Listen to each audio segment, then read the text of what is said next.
नमस्कार दोस्तों, मैं अर्जुन आपका स्वागत करता हूँ स्टे बाय अर्जुन के यूट्यूब चैनल में। तो दोस्तों, आज की हमारी क्लास है। तो दोस्तों, जैसा कि आप सभी को पता है, हमने फाउंडेशन बैच स्टार्ट किया जिसमें स्पेशल हिस्ट्री, ज्योग्राफी व पॉलिटी के बारे में हम जानने वाले हैं। तो दोस्तों, इसमें आज की क्लास हमारी भूगोल का परिचय के बारे में जो है जानेंगे। तो सबसे पहले हम सिलेबस जान लेते हैं, कौन कौन सा सिलेबस यानी टॉपिक कवर करेंगे, और उसके बाद जो हम अपना भूगोल का परिचय यानी भारत का सामान्य परिचय के बारे में जो है जानेंगे। तो दोस्तों, यहाँ पर हम स्टार्ट करते हैं। तो यहाँ पे सिलेबस देख लेते हैं, यानी भारत का भूगोल। तो जैसे भारत का सामान्य परिचय, भारत का आकार एवं भौगोलिक अवस्थिति जानेंगे। भारत के पड़ोसी देश कौन कौन से हैं, भारतीय राज्यों एवं केंद्र शासित प्रदेशों की राजधानियाँ।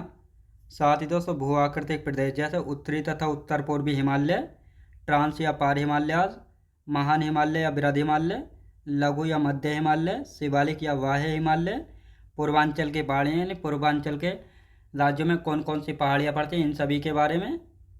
हिमालय के प्रमुख दर्जे कौन कौन से हैं, प्रायद्वीपीय पठार के बारे में, पश्चिमी घाट एवं पूर्वी घाट पर्वत, भारत के द्वीप समूह, अंडमान एवं निकोबार द्वीप समूह के बारे में, और साथ ही दोस्तों लक्षद्वीप समूह, अन्य द्वीप, और साथ ही अफवाह तंत्र यानी ड्रेनेज सिस्टम, यानी हिमालय का अफवाह तंत्र यानी हिमालय से जो है कौन कौन सी नदियाँ निकलती हैं।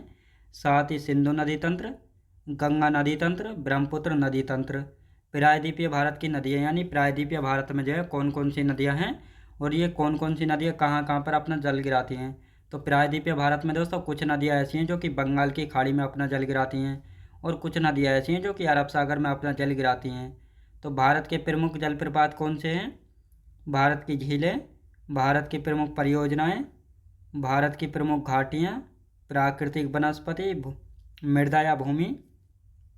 साथ ही मृदा का वर्गीकरण, जलोढ़ मृदा, लाल मृदा, काली या रेगुर मिट्टी, लेटेराइट मिट्टी, पर्वतीय मिट्टी, शुष्क एवं मरुस्थलीय मिट्टी। और साथ ही दोस्तों यहाँ पे जनजातीय यानी ट्राइब्स, कृषि यानी एग्रीकल्चर, खनिज संसाधन, परिवहन के बारे में जानेंगे, जनसंख्या, उद्योग और जलवायु के बारे में। तो दोस्तों, ये था हमारा भारत का भूगोल।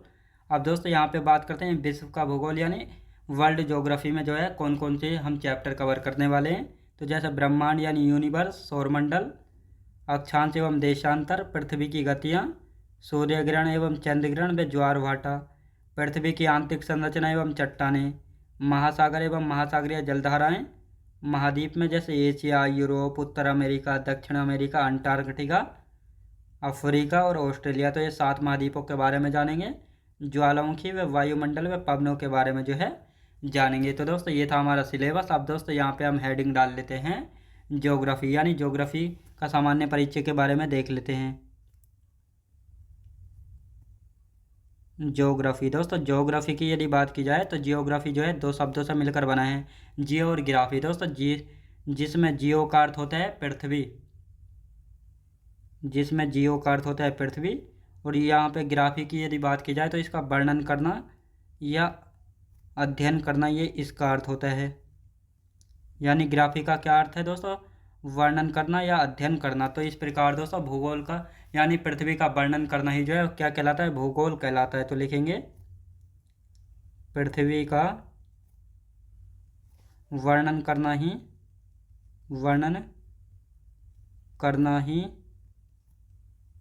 भूगोल कहलाता है। क्या कहलाता है दोस्तों, भूगोल कहलाता है। तो ये आपको याद रखना है, यानी पृथ्वी का वर्णन करना ही जो है भूगोल कहलाता है। अब दोस्तों यहाँ पे बात करते हैं ज्योग्राफी शब्द जो है कहाँ का है। तो ये ज्योग्राफी शब्द जो है एक ग्रीक शब्द है, और सबसे पहले ज्योग्राफी शब्द का प्रयोग किसके द्वारा किया गया था, तो यूनानियों के द्वारा जो है सबसे पहले ज्योग्राफी शब्द का प्रयोग किया गया था, यूनानियों के द्वारा। और साथ ही ज्योग्राफी शब्द सबसे पहले प्रयोग किसने किया था, इरेटोस्थनीज के द्वारा प्रयोग किया गया था। तो दोस्तों यहाँ पे इसको लिख लेते हैं। यहाँ पे हम बात करते हैं दोस्तों, यानी ज्योग्राफी शब्द, ज्योग्राफी शब्द की यदि बात की जाए तो ये ग्रीक शब्द है। कैसा शब्द है, ग्रीक शब्द है, याद रखें दोस्तों, ग्रीक शब्द है। अब यहाँ पे बात करेंगे ज्योग्राफी शब्द का सबसे पहले प्रयोग यूनानियों द्वारा प्रयोग किया गया। यानी ज्योग्राफी शब्द का प्रयोग जो है सबसे पहले किसने किया था, इरेट यानी यूनानियों के द्वारा जो है किया गया था। अब दोस्तों यहाँ पे बात करते हैं ज्योग्राफी शब्द यूनानियों द्वारा जो है दिया गया था। दोस्तों यहाँ पे प्रयोग नहीं किया गया था बल्कि यूनानियों द्वारा दिया गया था प्रयोग। तो दोस्तों सबसे पहले इसका इरेटोस्थनीज करेंगे। यहाँ पे बात करते हैं ज्योग्राफी शब्द। ज्योग्राफी शब्द ज्योग्राफी शब्द का सबसे पहले प्रयोग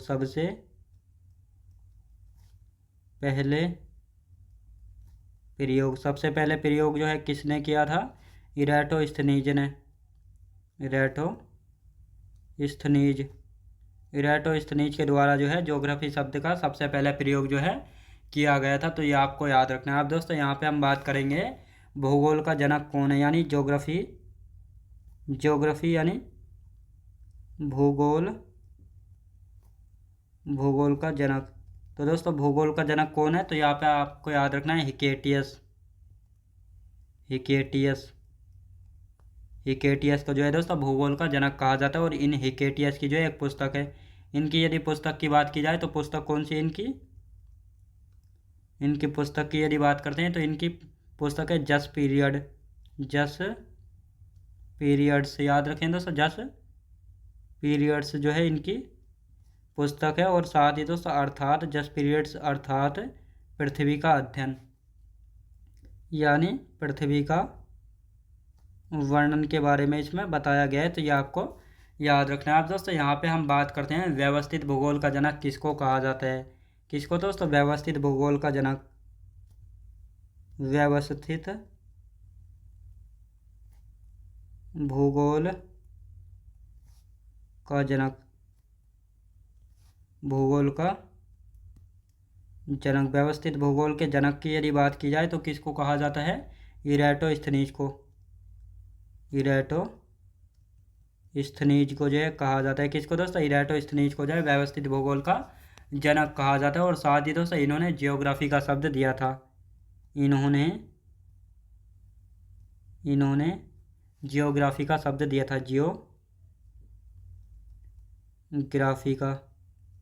जियोग्राफी का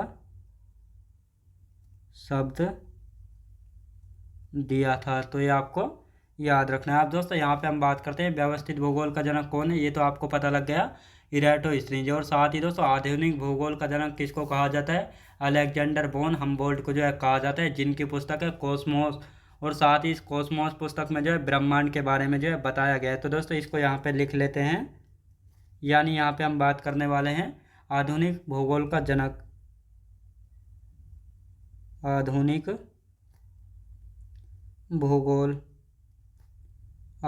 भूगोल का जनक की यदि बात की जाए तो कौन है दोस्तों? Alexander von Humboldt.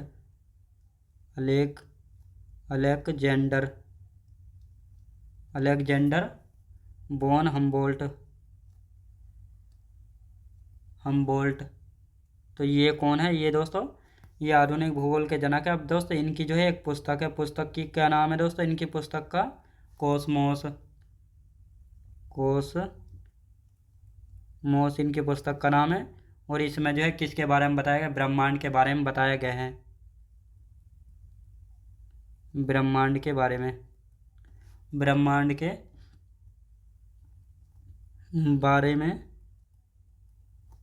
बताया गया है।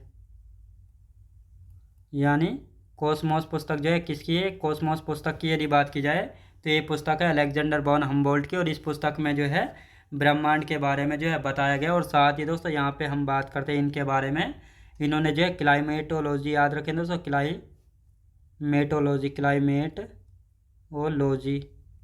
क्लाइमेटोलॉजी शब्द दिया था। ये किसने दिया था? क्लाइमेटोलॉजी शब्द दिया। तो ये भी अलेक्जेंडर वॉन हम्बोल्ट के द्वारा ही जो है दिया गया है। और साथ ही जलवायु विज्ञान को भी समझाया था।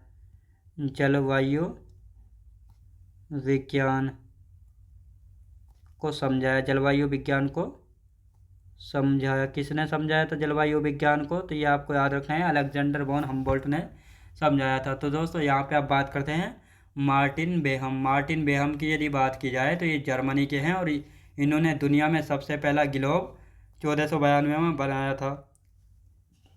तो इसको लिख लेते हैं दोस्तों, मार्टिन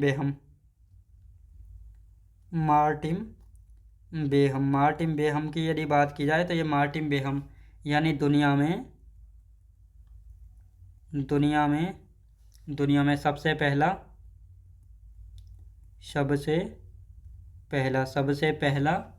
ग्लोब, सबसे पहले ग्लोब की यदि बात की जाए तो 1492 में बनाया गया था। किसके द्वारा? तो ये बनाने वाले कौन थे? ये थे दोस्तों मार्टिन बेहम। कौन थे दोस्तों? Martin Behaim. अब दोस्तों ये कहाँ के थे? जर्मनी के थे। कहाँ के थे? जर्मनी के थे। अब दोस्तों ग्लोब क्या होता है, तो इसको ग्लोब को समझ लेते हैं। यहाँ पे एक मैप ले लेंगे यहाँ पे। तो दोस्तों ये है ग्लोब, इसको छोटा यहाँ पे कर लेते हैं। तो दोस्तों ये है ग्लोब, आपको अच्छे से इसमें दिखाई दे रहा होगा। यानी ये क्या है? तो ये है ग्लोब। तो ये आपको अच्छे से याद रखना है। क्या है दोस्तों? ये है ग्लोब। तो इसको जो है सबसे पहले दुनिया में 1492 में जो है मार्टिन बेहम के द्वारा जो है बनाया गया था। तो ये आपको याद रखना है। अब दोस्तों यहाँ पे हम बात करेंगे अनेक्सिमेंडर, यानी सर्वप्रथम मानचित्र या मैप बनाने वाले कौन थे। तो इसको भी जो है यहाँ पे लिख लेते हैं। सर्वप्रथम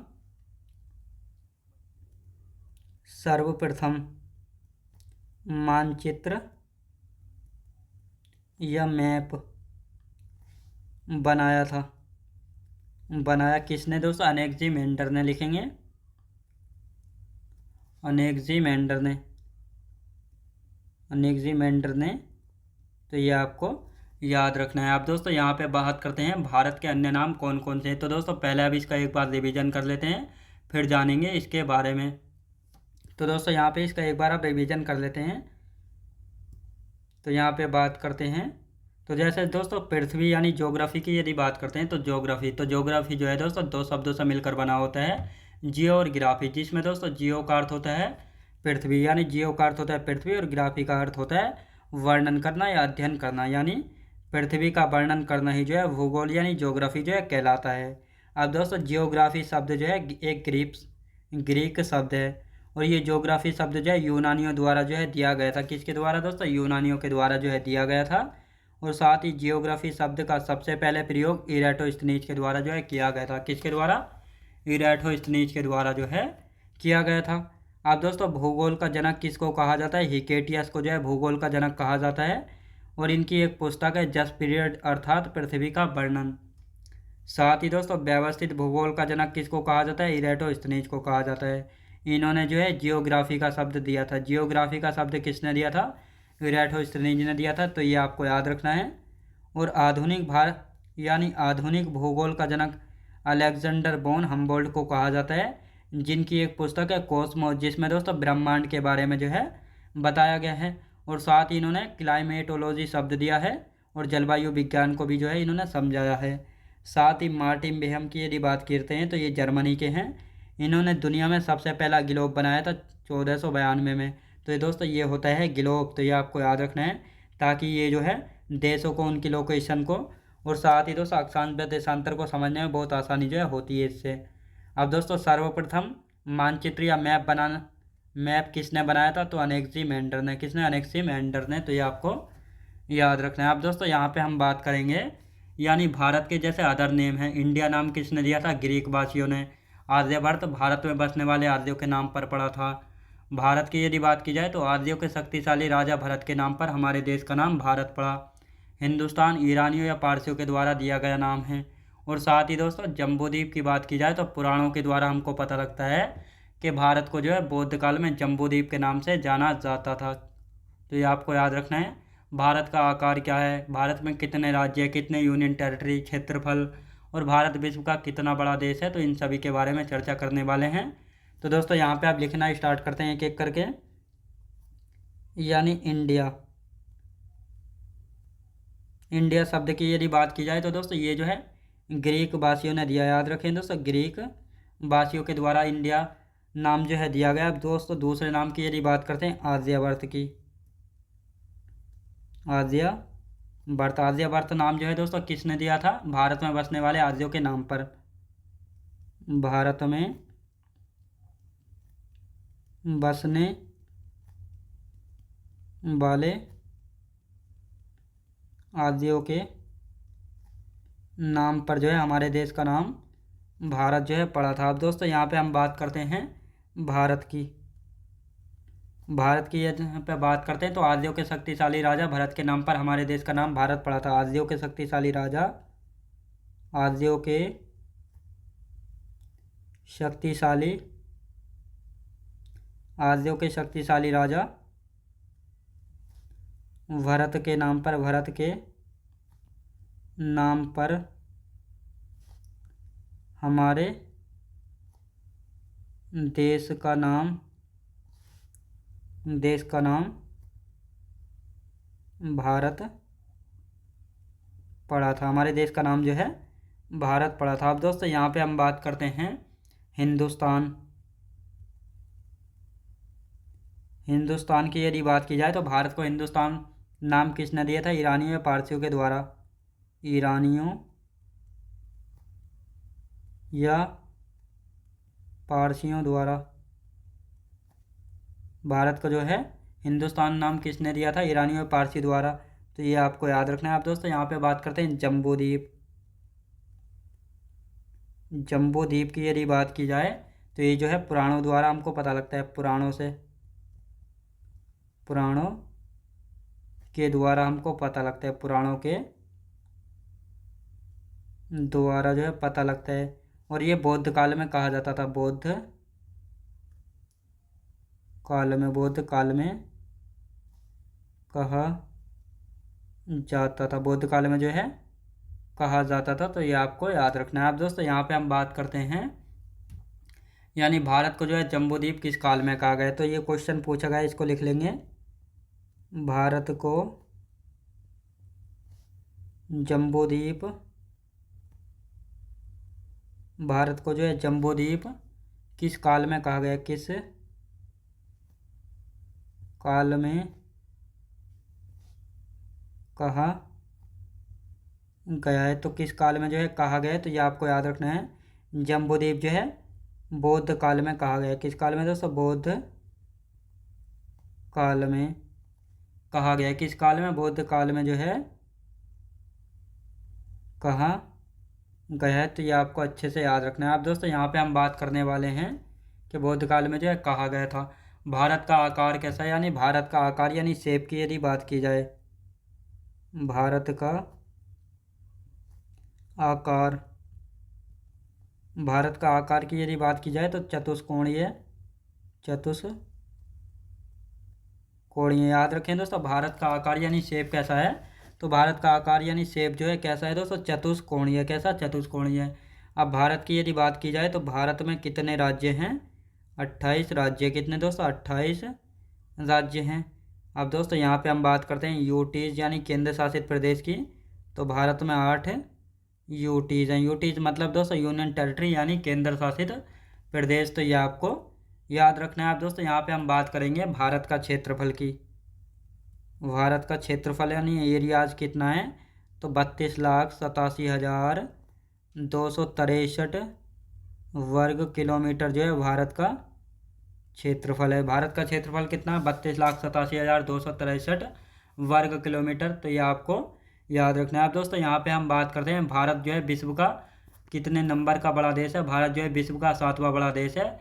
और भारत जो है विश्व का 2.4% हिस्सा जो है घेरे हुए है। तो ये आपको याद रखना है। लिखेंगे दोस्तों भारत विश्व का, भारत जो है विश्व का 7वां बड़ा देश है। कितना दोस्तों? 7वां बड़ा देश है। तो ये आपको याद रखना है। आप दोस्तों भारत जो है पृथ्वी का, भारत पृथ्वी का 2.4% हिस्सा घेरे हुए हैं। तो ये आपको याद रखना है। तो दोस्तों आप यहाँ पे बात करते हैं, यानी यहाँ पे बात करेंगे। तो दोस्तों इंडिया की यदि बात की जाए तो भारत को जो है इंडिया नाम किसने दिया था? ग्रीक वासियों के द्वारा। साथ ही आर्यवर्त नाम कैसे पड़ा था? भारत में बसने वाले आर्यों के नाम पर जो है हमारे देश का नाम आर्यवर्त जो है पड़ा था।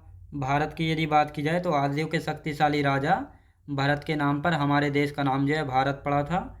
हिंदुस्तान नाम किसने दिया था? ईरानियों या पारसियों के द्वारा जो है हमारे देश को हिंदुस्तान नाम जो है दिया गया है। जम्बूद्वीप की यदि बात की जाए तो हमको पुराणों से पता लगता है कि बौद्ध काल में जो है भारत को जम्बूद्वीप कहा जाता था।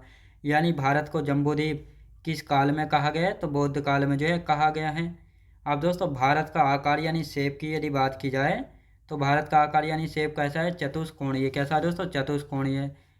अब दोस्तों यहाँ पे एक मैप ले लेते हैं, तो भारत का आकार देख लेते हैं यहाँ पे। तो दोस्तों ये हमने एक मैप ले लिया है यहाँ पे। तो दोस्तों यहाँ पे आप बात करते हैं तो भारत का आकार कैसा है? तो इसमें आपको ये दिख रहा होगा कैसा है? ये चतुष्कोणीय। कैसा है दोस्तों? चतुष्कोणीय। और भारत में कितने यूटीज हैं? भारत में यूटीज हैं 8 यूटीज। कितने? 8 यूटीज। राज्य की बात की जाए तो भारत में 28 राज्य हैं। याद रखें दोस्तों, भारत में कितने राज्य हैं? 28 राज्य हैं।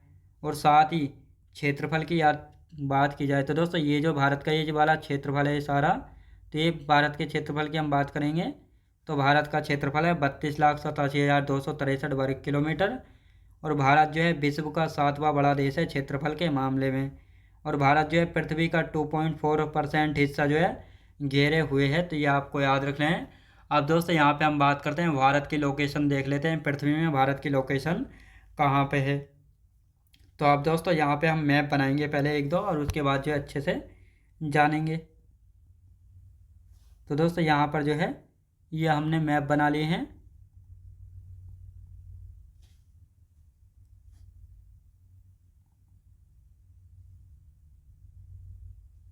तो ये दोस्तों ये हमने मैप बनाया यहाँ पे। इसको दोस्तों और कलर से ले लेते हैं, कलर चेंज करते हैं इसका। तो इस कलर से ले लेते हैं। तो दोस्तों ये हमने इधर बनाया एक मैप, और एक मैप दोस्तों हमने ये बनाया, इसको छोटा रहने देते हैं। अब दोस्तों यहाँ पे हम बात करने वाले हैं, तो दोस्तों ये है पृथ्वी। याद रखें दोस्तों क्या है? ये है पृथ्वी। पृथ्वी की यदि बात की जाए तो ये पृथ्वी, और पृथ्वी के बीचों बीच से दोस्तों ये पृथ्वी के बीचों बीच से कौन सी रेखा खींची जाती है? इसको कहा जाता है दोस्तों भूमध्य रेखा। भूमध्य रेखा यानी पृथ्वी के बीचों बीच से भूमध्य रेखा खींची जाती है। और इसको जो है दोस्तों 0 डिग्री रेखा, विषुवत रेखा, वृत्त रेखा ये जो है कहा जाता है। तो लिखेंगे दोस्तों इसको 0 डिग्री रेखा कहा जाता है, 0 डिग्री रेखा। और क्या कहा जाता है? विषुवत रेखा। विषुवत रेखा, इसको जो है दोस्तों विषुवत रेखा भी जो है कहा जाता है। अब दोस्तों भूमध्य रेखा के उत्तर में एक रेखा ये खींची जाती है, ये कौन सी है? तो इसको कहा जाता है दोस्तों कर्क रेखा। क्या कहा जाता है इसको? कर्क रेखा कहा जाता है। तो कर्क रेखा किस दिशा में हुई? तो कर्क रेखा जो है भूमध्य रेखा के उत्तर दिशा में हुई। अब दोस्तों यहाँ पे हम बात करेंगे भारत की। तो भारत कहाँ पे है दोस्तों? यहाँ पे पड़ता है भारत। तो ये पड़ता है दोस्तों भारत। तो भारत के बीचों बीच से होकर जो है कर्क रेखा गुजरती है, तो ये आपको याद रखना है। अब भारत किस गोलार्ध में है? तो ये भी आपको याद रखना है। भारत उत्तरी गोलार्ध में स्थित है। कहाँ पे दोस्तों? उत्तरी गोलार्ध में स्थित है। कहाँ पे दोस्तों? भारत जो है उत्तरी गोलार्ध में हुआ, और भूमध्य रेखा से ये नीचे वाला हिस्सा ये दक्षिणी गोलार्ध कहलाता है। कौन सा दोस्तों? ये कहलाता है दक्षिणी गोलार्ध। अब दोस्तों यहाँ पर जो एक रेखा और खींची जाती है भूमध्य रेखा के दक्षिण में, तो ये कौन सी है दोस्तों? ये है मकर रेखा। ये मकर रेखा। और ये मकर रेखा कहाँ पे है? दक्षिणी गोलार्ध में। दक्षिणी गोलार्ध में। अब दोस्तों ये आपको पता होना चाहिए कहाँ पे? दक्षिणी गोलार्ध में और उत्तरी गोलार्ध में।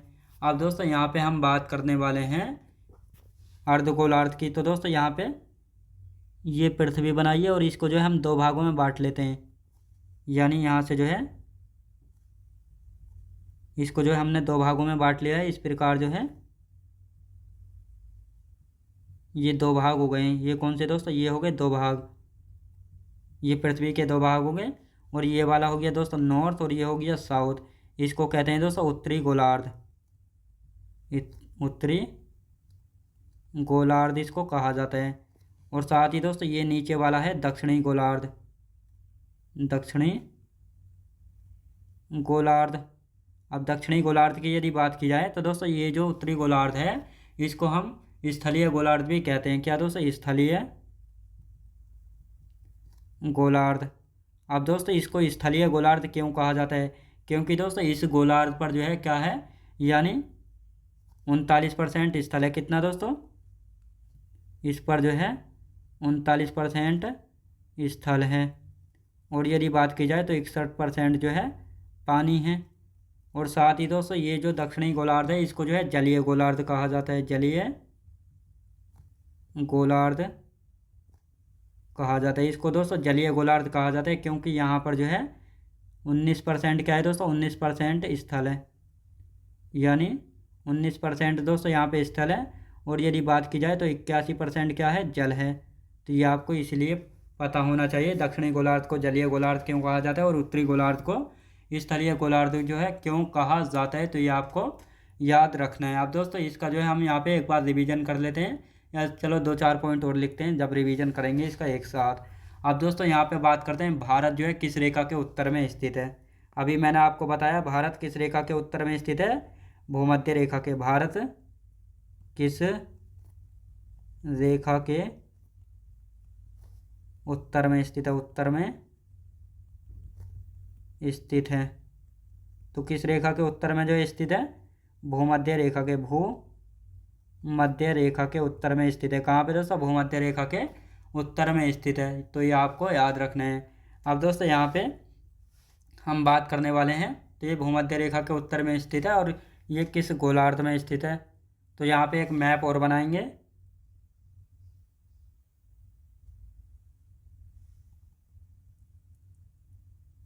यहाँ पे हम बात करेंगे किस गोलार्ध में स्थित है। तो दोस्तों यहाँ पे हम बात करते हैं, ये पृथ्वी बना ली और पृथ्वी के बीचों बीच से जो है दोस्तों एक रेखा खींच लेते हैं। ये है दोस्तों पृथ्वी के बीचों बीच से कौन सी रेखा है, भूमध्य रेखा। ये कौन सी है दोस्तों, भूमध्य रेखा खींच दी हमने पृथ्वी के बीचों बीच से। अब दोस्तों यहाँ पे हम बात करते हैं, ये है कर्क रेखा। ये कौन सी है दोस्तों, ये है कर्क रेखा। अब दोस्तों यहाँ पे हम बात करते हैं, तो ये है दोस्तों भारत। अब दोस्तों भारत जो है किस दिशा में पड़ता है। अब दोस्तों यहाँ पर जो है ये एक रेखा यहाँ से खींच दी, ये है दोस्तों 0 डिग्री देशांतर रेखा। तो अब ये आपको अच्छे से दिखाई दे रहा होगा, ये नॉर्थ हो गया, ये दोस्तों ईस्ट, वेस्ट और साउथ। तो भारत जो है किस दिशा में पड़ता है। तो भारत की यदि बात की जाए तो ये भारत किस दिशा में है दोस्तों, भारत पड़ता है उत्तर पूर्वी गोलार्ध में। कहाँ पे दोस्तों, उत्तर पूर्वी गोलार्ध में। तो अब दोस्तों इसको यहाँ पे लिख लेते हैं, भारत किस गोलार्ध में स्थित है, भारत उत्तर पूर्वी गोलार्ध में स्थित है। कहाँ पे, उत्तर पूर्वी गोलार्ध में स्थित है। भारत जो है कहाँ पे स्थित है, उत्तर पूर्वी गोलार्ध में स्थित है। तो ये आपको याद रखना है, भारत जो है उत्तर पूर्वी गोलार्ध में स्थित है। तो ये आपको याद रखना है। अब दोस्तों यहाँ पे हम बात करने वाले हैं, ये है दोस्तों, यानी ये हुआ दक्षिणी गोलार्ध, दक्षिणी ये गोलार्ध हो गया। अब दोस्तों यहाँ पे हम बात करते हैं, तो ये हुआ दोस्तों। अब दोस्तों भारत की लोकेशन यहाँ पे, यानी भारत की लोकेशन कहाँ पे, तो भारत की लोकेशन यहाँ पे है। तो इस प्रकार जो है ये ईस्ट और ये नॉर्थ यानी उत्तर पूर्वी गोलार्ध में स्थित है भारत। तो ये आपको याद रखना है इस प्रकार। अब दोस्तों इसका एक बार रिवीजन कर लेते हैं ताकि आपको अच्छे से याद हो जाए कि भारत जो है कहाँ पे स्थित है। तो लिखेंगे दोस्तों, यानी पृथ्वी के बीचों बीच से जो है भूमध्य रेखा खींची जाती है, ये है भूमध्य रेखा, जिसको 0 डिग्री रेखा, विषुवत रेखा और इक्वेटर भी जो है कहा जाता है। अब भूमध्य रेखा के उत्तर में है कर्क रेखा, जो कि भारत के बीचों बीच से गुजरती है, तो ये है कर्क रेखा। और भारत के दक्षिण में है मकर रेखा, जो कि दक्षिणी गोलार्ध में स्थित है। अब दोस्तों यहाँ पे बात करते हैं गोलार्ध, यानी उत्तरी गोलार्ध को जो है स्थलीय गोलार्ध भी जो है कहा जाता है, क्योंकि यहाँ पर जो है 39% स्थल है और 61% पानी है। जो दक्षिणी गोलार्ध है ये वाला हिस्सा, इसको जलीय गोलार्ध कहा जाता है, क्योंकि यहाँ पर 19% स्थल और 81% वाटर यानी जल है। तो इसीलिए इसको जलीय गोलार्ध जो है कहा जाता है। भारत किस रेखा के उत्तर में है, भूमध्य रेखा के उत्तर में, यह भी मैंने आपको बताया है। ये दोस्तों भूमध्य रेखा और ये है दोस्तों कर्क रेखा। तो यानी भारत कहाँ पे ऊपर है भूमध्य रेखा से, तो इसका मतलब भारत जो है भूमध्य रेखा के उत्तर में स्थित है। अब भारत किस गोलार्ध में स्थित है, उत्तर पूर्वी गोलार्ध में स्थित है। भारत जो है दोस्तों कहाँ पे, उत्तर पूर्वी गोलार्ध में स्थित है। ये दक्षिणी गोलार्ध, ये नॉर्थ और ईस्ट, तो इन दोनों के जब बीच में है यहाँ पे, तो भारत किस गोलार्ध में हुआ, उत्तर और पूर्वी गोलार्ध में जो है हुआ। तो ये आपको याद रखना है। तो दोस्तों आज की क्लास जो हमारी यहीं तक रहेगी और इससे आगे का जो बचा हुआ है उसको हम कल की क्लास में कंटिन्यू करेंगे। तो दोस्तों मैं उम्मीद करता हूँ आपको वीडियो क्वालिटी कंटेंट वगैरह सभी कुछ आपको पसंद आया होगा।